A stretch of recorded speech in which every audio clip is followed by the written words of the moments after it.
They say nothing breaks a mother's heart like her own child's betrayal. I worked my whole life, pinching pennies, saving every dollar I could. For decades, I dreamed of one thing, a little house to call my own, where I could spend my final years in peace. And when I finally bought it, after years of sacrifice, I thought I'd never have to worry again. But then, the unthinkable happened. My son looked me straight in the eye and said, "It belongs to us now." That was the moment my world cracked open. But it was also the moment I decided that if he thought he could steal from me, he was about to learn just how dangerous it is to underestimate a mother who has nothing left to lose. My name is Eleanor Price. I'm 79 years old. And this is the story of how my son tried to claim the dream I worked for, and how I made sure he regretted it for the rest of his life. Owning a home was something I thought would always be out of reach. I wasn't born into wealth. My parents were factory workers, people who lived paycheck to paycheck. I married young, to my late husband, Frank, and together we raised our only son, Thomas. Frank was a mechanic, I worked as a secretary at a small insurance firm, and while we always kept food on the table, there was never much left over. But I had a dream. When I was a little girl, I used to walk past this street on the edge of town. The houses weren't fancy, just simple ranch-style homes with porches and neat little lawns, but they felt like castles to me. I promised myself that one day, I'd own one. After Frank passed 10 years ago, I thought that dream had died with him. Most widows my age moved in with their children or into senior apartments. But I kept saving. Every spare dollar, every bonus check, every bit of overtime. I clipped coupons, skipped vacations, patched up old clothes. People called me frugal, but I knew what I was doing. And finally, at 79, I did it. The house wasn't grand. A modest 3-bedroom, 1-story with a front porch and a little backyard. But the moment I held the keys in my hand, I felt like a queen. This was mine. Mine. Not rented, not borrowed, not someone else's. Mine. I spent the first few weeks decorating slowly, unpacking boxes of old photos and knickknacks I'd saved. Every corner carried a piece of my life, my mother's quilt on the couch, Frank's old tools neatly hung in the shed, family photos lining the hallway. For the first time in decades, I felt at peace. Then came Thomas. He arrived one Sunday afternoon with his wife, Angela, and their 2 kids. They brought flowers and a bottle of wine, congratulating me, hugging me, laughing about how cute the house was. I thought nothing of it at first. "Mom," Thomas said, walking through the living room, "this place is perfect. Open, cozy, and the neighborhood is great. Bet the schools are good too, huh?" I smiled. "I wouldn't know, sweetheart. I'm a bit past the school years myself." We all laughed. Or rather, I did. His wife didn't. She just looked around with sharp eyes, like she was measuring the rooms. After dinner, while the kids played in the yard, Thomas sat across from me at the kitchen table. He leaned forward, lowering his voice. "You know, Mom, it's great you got this place. But, let's be realistic. You're almost 80. How long are you really going to be able to live here alone?" I blinked. "What do you mean?" He shrugged.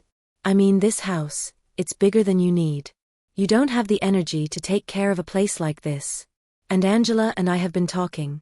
We think it makes sense if we just move in."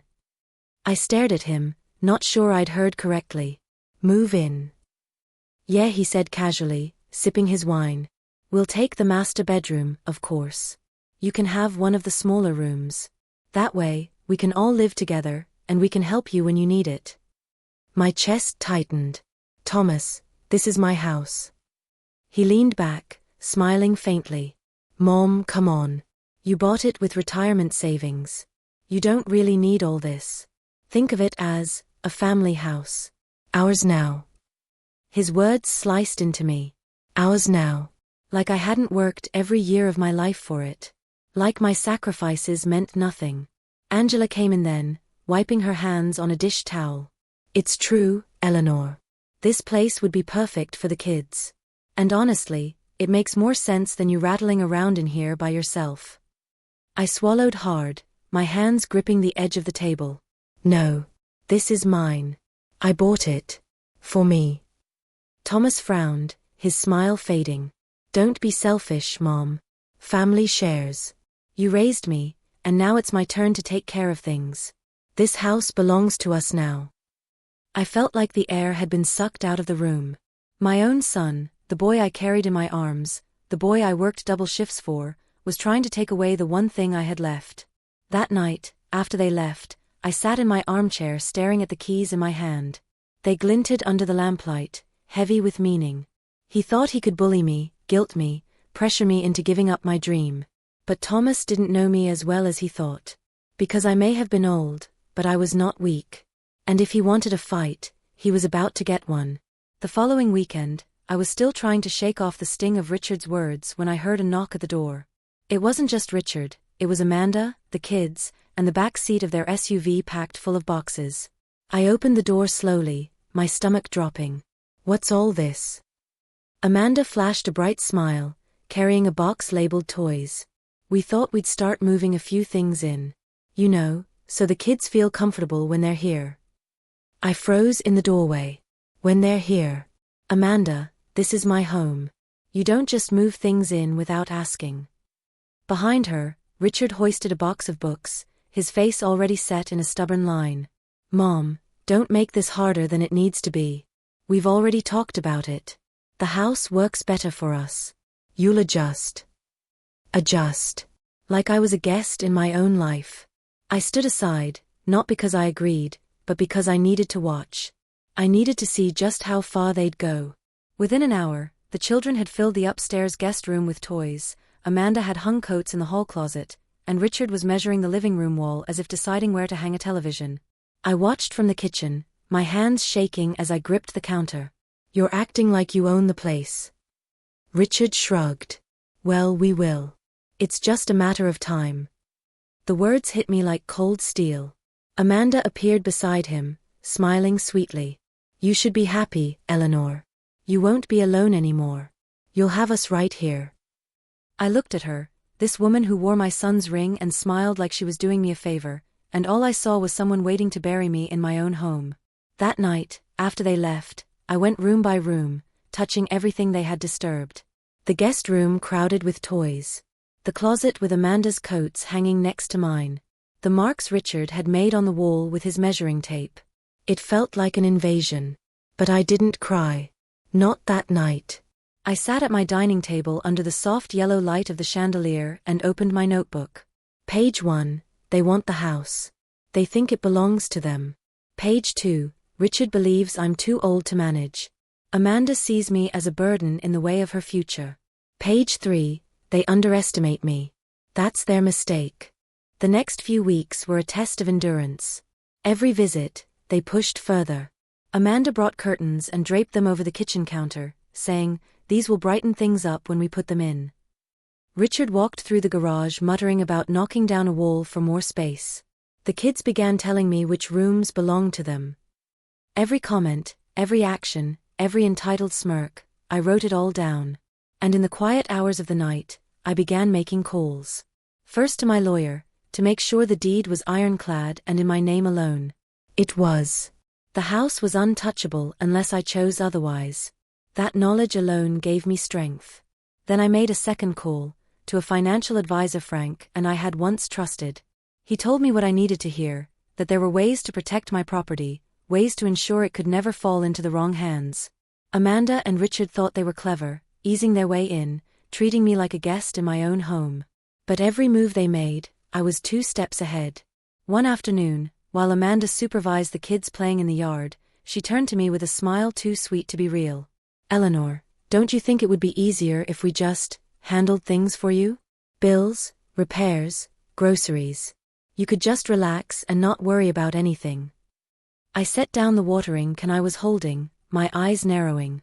I've handled things just fine for 79 years. I don't need you to manage my life. Her smile tightened. It's not about need. It's about what's practical. There it was again, that word. Practical. That night, I pulled Frank's photo off the mantel and whispered, "They're circling like vultures. But I won't let them win. You worked too hard, and so did I. This house is ours, not theirs." I slid a manila envelope out from my drawer, the one where I had begun to collect copies of the deed, financial statements, and notes from my lawyer. I tucked it safely into a box labeled Christmas decorations and pushed it to the back of the closet. If Richard and Amanda thought they could outsmart me, they were about to learn something their arrogance blinded them to. Old doesn't mean weak. Old means wise. Old means patient. And I had waited a lifetime for this house. I wasn't about to lose it to my own son's greed. The first real test came on a Saturday morning 2 weeks later. I woke early, brewed coffee, and walked into the living room expecting a quiet day of reading. Instead, I found Amanda standing in the middle of my home, clapping her hands as she gave instructions to a group of men I'd never seen before. They carried in paint swatches, fabric samples, and rolls of measuring tape. "What on earth is this?" I asked, my voice sharp. Amanda turned, her face glowing with false cheer. "Good morning, Eleanor. These are decorators. We're getting estimates for new drapes and a fresh coat of paint. Something brighter, more modern." I blinked in disbelief. "In my house?" She tilted her head, that condescending smile never leaving her lips. "Well, technically, it's all of our house now. We're just trying to make it feel more family-friendly." Before I could answer, Richard appeared behind her, his arms crossed, jaw tight. "Mom, don't start. The kids need a proper home. You can't expect them to grow up surrounded by all this old-fashioned stuff." Old-fashioned. That was the word they used to erase everything I loved. My furniture, my curtains, even the grandfather clock Frank and I bought 40 years ago. I stood in the middle of the chaos, my heart pounding. The decorators moved around me, jotting notes, holding up swatches against the walls. Amanda whispered to one of them, giggling about finally getting rid of this beige nightmare. I forced myself to breathe. I didn't shout, I didn't cry. Instead, I sat down in my armchair, pulled out my small notebook, and began writing. March 12th, Amanda brought decorators into my home without permission. Richard stood by, letting it happen. They mocked my furniture. They called the house theirs. Every word, every slight, I recorded carefully. Because evidence was more powerful than emotion. When the men finally left, Amanda flopped onto the sofa and sighed dramatically. "This place has potential, Eleanor. Once we fix it up, it'll really shine. You'll see." I looked at her, calm but firm.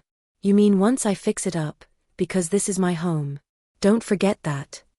She rolled her eyes. "For now." Those 2 words echoed in my mind all day. For now. That night, while they slept upstairs in what used to be my guest room, I pulled out the manila envelope from the closet. I added today's notes, along with photos I had quietly taken of the decorators in my living room. Evidence, always evidence. But I wasn't just recording, I was planning. I scheduled a meeting with my lawyer for the following week. I wanted to discuss something new, a transfer clause that would secure the house in a trust under my granddaughter, little Emily's name. At only 11 years old, she was too young to understand, but she had a gentle heart. Unlike her parents, she treated me with kindness. When the day of the meeting came, I told Richard the first was running errands. Instead, I sat across from my lawyer in his quiet office, the folder of notes and photos spread across his desk. He adjusted his glasses, skimming the papers. "This is troubling. They're acting as if the house already belongs to them." "It doesn't," I said firmly. "And it never will. I want it protected. Ironclad. I want something in writing that ensures they cannot touch it, not now, not after I'm gone." He nodded slowly. "We can establish a living trust with specific instructions. If anything happens to you, the house will pass directly to Emily. Richard and Amanda won't have access." Relief washed through me. Finally, a weapon I could wield when the time was right. I left the office with the documents safely tucked in my bag. That evening, I returned home to find Amanda had invited neighbors over for wine. My dining table, the one Frank had built with his own hands, was covered with bottles, glasses, and a charcuterie board. She laughed loudly, introducing herself as if she were the lady of the house. "This is our new home," she told the neighbors proudly. "We're so excited to make it ours." I stood silently in the doorway, watching her claim what wasn't hers. My hands trembled, but not with weakness, with control. Because I knew what she didn't. This home would never belong to her. Later, after the neighbors left, she turned to me, smug. "See? Everyone's already adjusting to us living here. It just makes sense. I smiled faintly, almost sweetly. Yes, Amanda. It does make sense. But you'll see soon enough, things aren't always what they seem. She frowned, confused by my tone. But I walked past her calmly, heading to bed with my notebook in hand. That night, as I sat under the warm glow of my bedside lamp, I wrote my final note of the day. They believe the house belongs to them. Tomorrow, I'll show them it belongs to me, and always will. Because the trap was almost ready. And when it snapped shut, Richard and Amanda would learn a lesson they would never forget: greed has a price. It was a Saturday morning when I realized Amanda and Richard no longer thought of themselves as guests in my home. They thought of themselves as owners. I came downstairs to find Amanda in my kitchen, moving dishes from one cabinet to another. She hummed as she worked, her silk blouse spotless, her blonde hair pulled into a sleek ponytail. "What are you doing?" I asked, my voice calm but sharp. She flashed me a bright smile. "Reorganizing. It'll be easier this way when we're all settled in. The mugs by the sink, plates closer to the fridge. You'll thank me later." I stared at her for a long moment, my hands tightening on the back of a chair. She wasn't asking permission. She wasn't even pretending anymore. Before I could answer, Richard entered, carrying a box of tools. "Mom, I'll be knocking out that wall in the garage today. We need more storage space." I froze. "You'll do no such thing." He sighed, as though I were the unreasonable one. "Mom, the kids need a play area. This is for the family." I looked at him, my son, the boy I had once carried in my arms, and I realized he no longer saw me as his mother. He saw me as an obstacle. That evening, while they went out to dinner, I sat alone in my armchair by the fireplace. My leather notebook lay open on my lap, every page filled with dates, notes, and photographs. Their arrogance had become my ammunition. And now, I had more than ammunition, I had a weapon. Earlier that week, my lawyer had finalized the trust. The deed to the house was no longer in my name alone. It was secured, locked tightly in legal terms they could never untangle. If anything happened to me, the house would go straight to Emily, their daughter. Not to Richard. Not to Amanda. And the best part? They had no idea. The following Sunday, Amanda invited her parents over for dinner. They arrived in expensive clothes, carrying wine and pastries, smiling like they owned the place already. Amanda gave them a grand tour, waving her hands dramatically as she described all the upgrades she planned. "This is where the new chandelier will go," she said proudly in the dining room. "And we're going to redo the floors in a lighter wood." Her mother clasped her hands together. "It'll be so beautiful. You two deserve this house." I stood silently in the corner, listening, my face calm. Richard said nothing, but he didn't correct her either. When dinner was served, Amanda's father raised a glass of wine. "To the new homeowners," he toasted. Something inside me hardened. I set down my fork and spoke clearly, my voice cutting through the chatter. "Correction. This is my home. Bought with my money. And it belongs to no one but me." The table went quiet. Amanda's mother shifted uncomfortably. Amanda's smile faltered, but she quickly recovered. "Oh, Eleanor, don't be dramatic. We're just celebrating what's best for everyone." "No," I said, my eyes locked on hers. "You're celebrating what's best for you." The silence that followed was heavy. I stood slowly, gathering my plate. "Enjoy your evening. I'm going to bed." I left them sitting there, stunned. But inside, I wasn't shaken. I was steady, certain. Because I knew what they didn't, their little charade was about to collapse. That night, as I tucked the legal documents back into their hiding place in the closet, I whispered to Frank's photo, "They've made themselves comfortable, but not for long. Soon, they'll learn what comfort costs when you build it on betrayal." From that point on, I stopped reacting to their every move. Let them bring in curtains. Let them invite neighbors. Let them pretend. Every step they took only tightened the noose around their necks. Because when the day came, I wouldn't just reclaim my home. I'd make sure the whole world saw who they really were. The breaking point came one Friday evening. Amanda had insisted on hosting a housewarming party. Not for me, the woman who had bought the house, but for themselves. By the time I came downstairs, the living room was filled with people, neighbors, co-workers, friends of friends. Wine glasses clinked, laughter rang out, and Amanda floated through the crowd in a flowing silk dress, acting every inch the hostess. "This is our new home," she announced proudly. "We're so excited to finally have the space we deserve." Applause followed. People raised their glasses. I stood at the edge of the room, my hands trembling at my sides, my lips pressed together so tightly they hurt. Richard joined her, his arm around her waist. "It's been a long time coming," he said with a smug smile. "Mom's ready to slow down, and this house is better for a young family." A murmur of approval rippled through the crowd. I felt the room spin. Slow down? Ready to hand my life over like an old coat that no longer fit? I stepped forward, my voice steady though my heart pounded. "This is my home," I said firmly. "Bought with my money. Don't mistake things." The room went silent. Amanda forced a laugh, brushing her hair back. "Oh, Eleanor, don't be so modest. You'll always have a room here." The crowd chuckled politely, but I saw it, the smug gleam in her eyes, the pride in Richard's smirk. They thought they'd already won.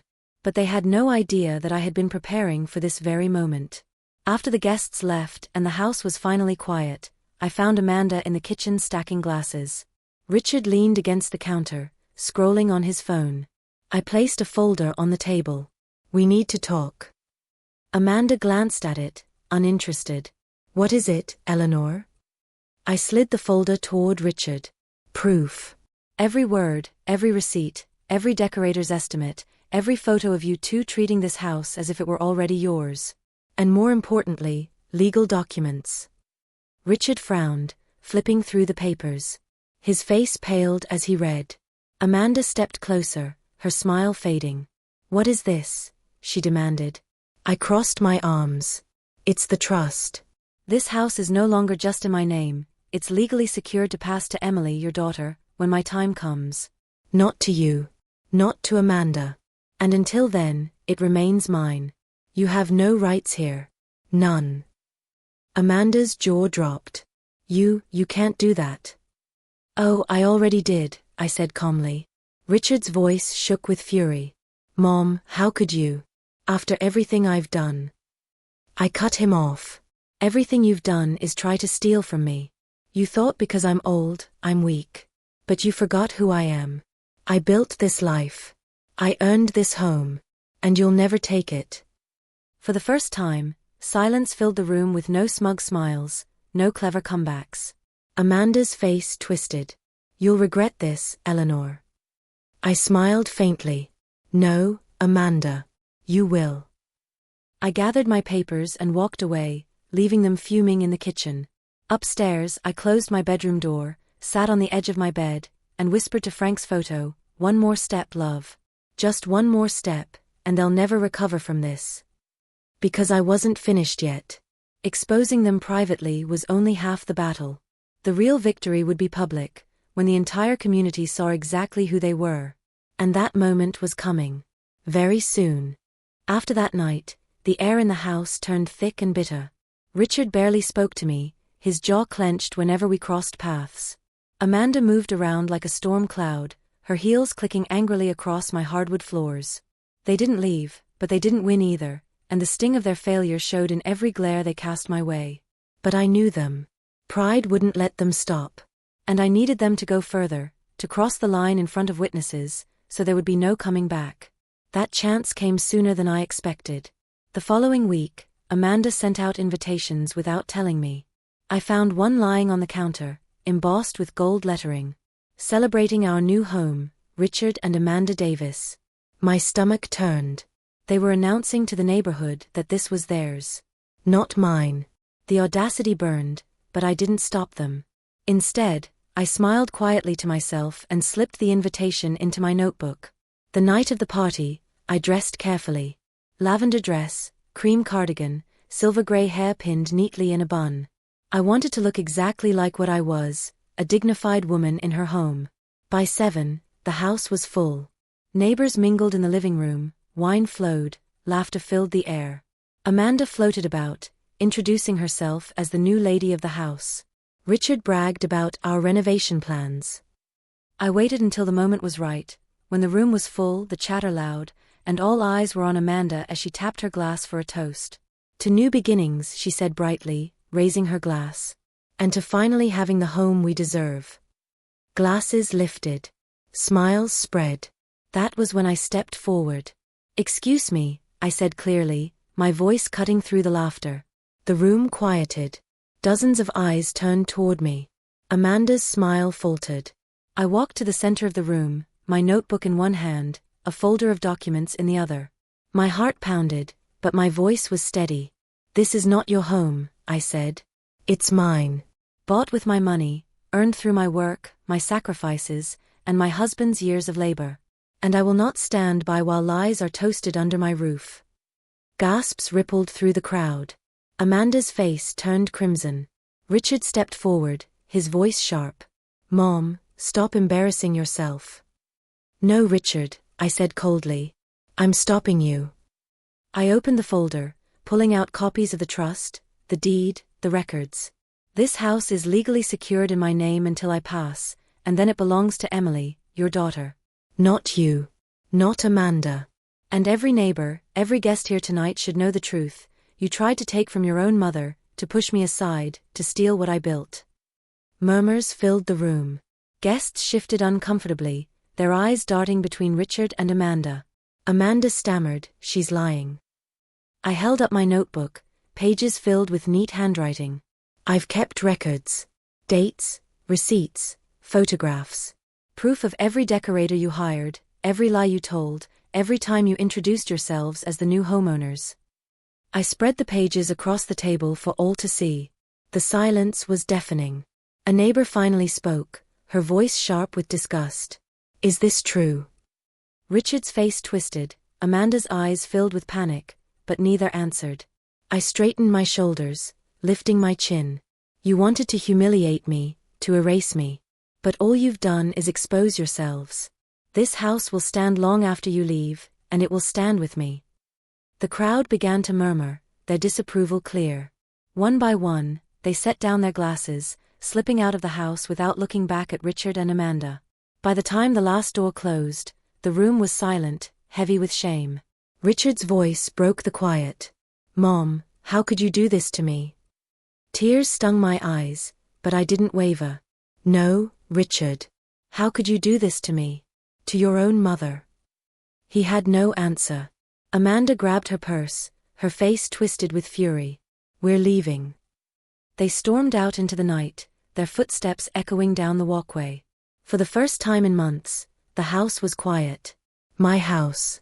I sank into my armchair by the fireplace, my notebook still open in my lap. The crackle of the flames was the only sound, steady and comforting. Upstairs, little Emily peeked down the stairs, her eyes wide. "Grandma," she whispered. I smiled softly, holding out my hand. "Come here, sweetheart." She crept down, curling into my arms. "This house is really yours." "Yes," I said firmly. "And one day, it will be yours too. Not because someone handed it to you, but because it's rightfully yours. Don't ever let anyone take from you what you've worked for." She nodded against my shoulder, her small hand clutching mine. I kissed the top of her head, whispering to Frank's photo on the mantel, "We did it, love. They'll never touch what's ours." For the first time since I'd turned the key in the door, I felt peace settle in my chest. The house was safe. My dignity was intact. And Richard and Amanda had been taught the one lesson they would never forget. Greed can build castles in the air, but only respect and hard work can build a home. And this home? It would always be mine.